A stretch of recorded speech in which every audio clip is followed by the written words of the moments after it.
Yaakov first helped his family across the river, and then he got his possessions and carried those over the Yabok River, and then he went back by himself. Vayivaser Yaakov levado vaye'ovek ish imo ad alos hashachar. And when Yaakov was alone, when he was levado, this man, who we are told in Rashi, is really the Saroi Shel Esav. Esav's guardian angel comes and wrestles with him through the night until daybreak. And Rashi picks up on why he was alone. Says Rashi, he went back to get some small vessels he had forgotten on the other side of the river.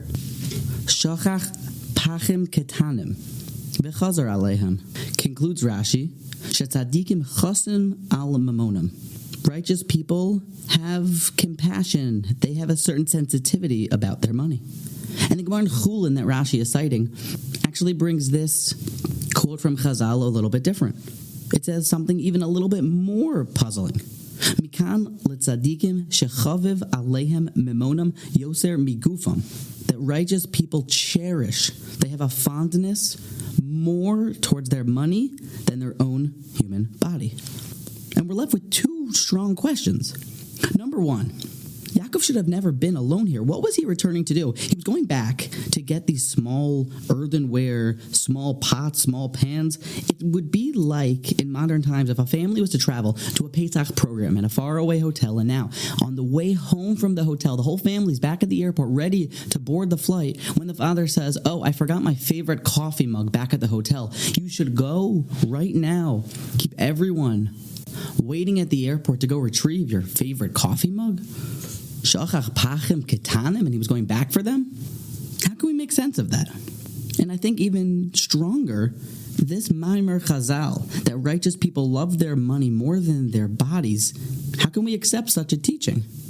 If it wasn't the Gemara that said this, well then we would delete the Sefer. But now that the Gemara tells us this is obviously an important psychology that the righteous have that we need to mimic.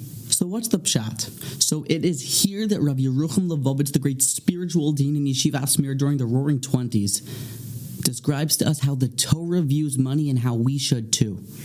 Judaism views money very different than other religions. In many religions, the philosophy of money is such that it's evil, it's ra, money can corrupt. But we don't find that here. We find the opposite, that Yaakov actually went back for even the smallest amount of money.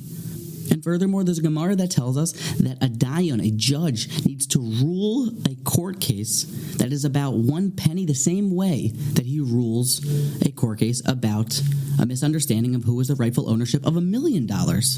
Because even the smallest amount of money is chashuv. And continues Rav Yeruchum that it's not just about bal tashches, about not throwing away the things that God has given us, but actually money is a valuable commodity.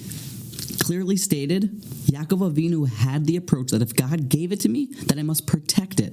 It is there for a reason, and it is something important. And digging into the topic a little bit more, it's become clear that money is very important for what it has the ability and the capacity to accomplish. Money is an enabler. Money holds the key to so much Torah and mitzvos. And the proper hashkafa, an outlook about money, can be the conduit to help us achieve more Torah and more mitzvahs, or God forbid, the opposite. In fact, this Parsha Alain, our Parsha, is where the Even Shalema, a small sefer written by the Vilna Gaon, goes through systematically how Yaakov and Esav's meeting is actually the story of Ikvasa de Mashiach, the end of days and how Mashiach's going to come. Foretelling of all the guluses and redemptions that we've gone through gulus of Rome and of Greece, in all of our trials and tribulations, until finally, right before Alos HaShachar, as the Beis Halevi as well points out, right before the sun comes up, right before Mashiach comes, there's this last battle between the Sarah Shel Esav and of Yaakov Avinu. A final showdown of epic proportions. Two cosmic forces, one for good and one for evil. And as this fight is going on back and forth, Yaakov throwing blows and Esav throwing blows, and a question arises, and it's brought about by Rav Elchonon Wasserman, the great Rosh Yeshiva of Baranovich, who wants to know how come the Satan, this Sarah Shel Esav character, this evil inclination and Malach HaMavis, didn't nip it in the bud and just destroyed the Jews before it had gotten going. Nip it in the bud by Yitzchak or by Avram Avinu. And Rav Elchonon tells us that as long as two people are fighting, and both of them have their swords, both of them have their arms, well then even if one lands a blow on the other, the fight is not over. As long as both have energy and both have breath in their lungs, well then maybe you've won the battle, but the war is not finished.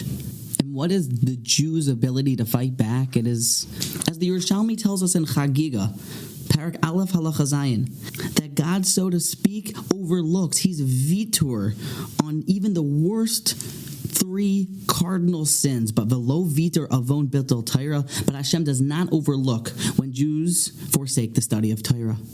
The Gemara learned this out from a pasuk in Yirmiyah, Al Ozvam es Toirasi, that they forsook my Torah. Halevai, says the prophet, Oisi azvoy, just forsake me.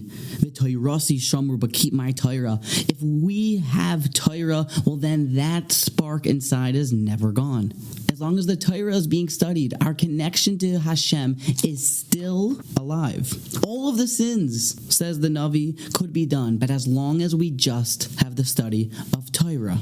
And it's well known that Yaakov is the pillar of Torah. Avram is Chesed, and Yitzchak is Gevura, and Yaakov is Torah. So until now, the Jews could not have been eradicated because Torah had survived and Torah was around, but he couldn't go to war on Torah, says Rav Elchonon. Once Yaakov is here, once the Satan can now destroy Torah study, and Yaakov Avinu, who stands for Torah, if that can be eradicated, well then there's no more fight from the Jewish people, and we would be gone forever. So now he chose to go to war.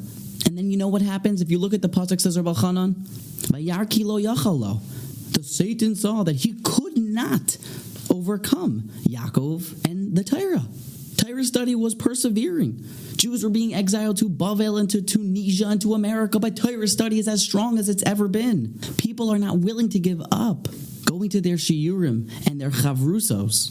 Vayarki lo yachalo. What to do now? Says Rav Elchonon, and subsequently I heard it in the name of Rav Matisyahu Solomon, the great mashgiach here in Lakewood, New Jersey. There's one thing that the Satan then did. Vayiga bekaf Yerecho. He struck him. He gave him one final blow, one last cheap shot as his final attempt to destroy the Jewish people. The Satan said, if I can't destroy Torah study and the rabbis who are unyielding in their determination to study Hashem's Torah, well, then I'm going to suffocate them. I'm going to destroy the funding, the finances. The Elu Tamchen de Oraisa is how Rav Elchonon puts it. I'm going to cut off the supply line. Let's go to the people that support the Torah, because it takes two to tango. It takes the Torah studiers, and it also takes those that support the Torah. It takes the Yisachars, and it takes the Zavuluns. I can change people's outlook on how they support Torah. I can screw up their hashkafos of what money is here to do as an enabler towards Torah and mitzvos, and push the money elsewhere so that the Torah memela will fall apart. A misunderstanding of money could crush our one defense mechanism to fight back against the Yetzer Hara. Money is truly an enabler of Torah and mitzvos. And in fact, one who takes upon this job to support Torah as a Zavulun seems like he's actually listed in order of chashivas before the Torah studiers. As the Torah puts a Zavulun who committed to do business by the seashore to go and supply the finances needed for Yisachar to become the rabbi and the Torah studiers.